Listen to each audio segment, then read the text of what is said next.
Hi friends, Ranjis cash talk, a talk relate to cash. നമ്മൾ ഗോൾസിനെ പറ്റി സംസാരിച്ചത് വളരെ ഇമ്പോർട്ടൻ്റ് ആണ്. അപ്പോൾ long term goal, short term, mid term, അതിനെക്കുറിച്ചൊക്കെ നമ്മൾ സംസാരിച്ചു. ഇനി പറയുന്നത് 3 കീ എലമെൻറ്റ്സ് ആണ് ഗോൾ നമ്മൾ സെറ്റ് ചെയ്യും. കാരണം ഫിനാൻഷ്യൽ പ്ലാനിൽ ഏറ്റവും ഇമ്പോർട്ടൻ്റ് കാര്യമാണ്.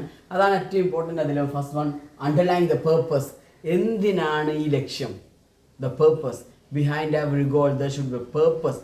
ആവശ്യം എന്താണെന്നുള്ള കാര്യം വളരെ ഇമ്പോർട്ടൻ്റ്. ദ വൈ, എന്തിന് എന്നുള്ള കാര്യം വളരെ ഇമ്പോർട്ടൻ്റ് ആണ്. The next one, specific amount.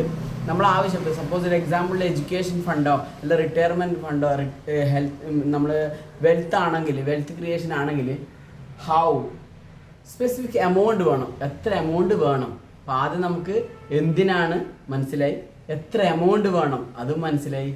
Then the anticipated time frame, എത്ര സമയത്തിനുള്ളിൽ വേണം. എപ്പോഴെങ്കിലും ആയാൽ പോരല്ലോ, വളരെ ഇമ്പോർട്ടൻ്റ്. ഏത് സമയത്ത് വേണം? വെൻ, വളരെ ഇമ്പോർട്ടൻ്റ് ആണ്. അപ്പോൾ ഏറ്റവും ഇമ്പോർട്ടൻ്റ് ഗോൾ നമ്മൾ സെറ്റ് ചെയ്യുന്ന സമയത്ത് വൈ, ഹൗ, വെൻ, ഈ 3 കൃത്യമായിട്ട് ആൻസർ ആയിരിക്കണം. ഞാൻ പൊതുവെ എൻ്റെ ക്ലയൻസിന് കൃത്യമായിട്ട് നമ്മളൊരു ഗോൾ ചാർട്ട് പ്രിപ്പയർ ചെയ്യും. അതിലേക്കുള്ള റൂട്ടാണ് നമ്മൾ റൂട്ട് മാപ്പാണ് ക്രിയേറ്റ് ചെയ്ത് കൊടുക്കുക. We are just call away from you. ഇതിൻ്റെ ഡീറ്റെയിലിംഗ് ആയ ഇനി വീഡിയോസ് വരും. അപ്പോൾ നമ്മൾ മറക്കാതെ നിങ്ങൾ യൂട്യൂബിൽ നമ്മൾ അപ്ലോഡ് ചെയ്യുന്നുണ്ട്, സബ്സ്ക്രൈബ് ചെയ്യുക. Thanks for all your support. നിങ്ങളെ സജഷൻസ് അറിയിക്കുക. Thank you so much.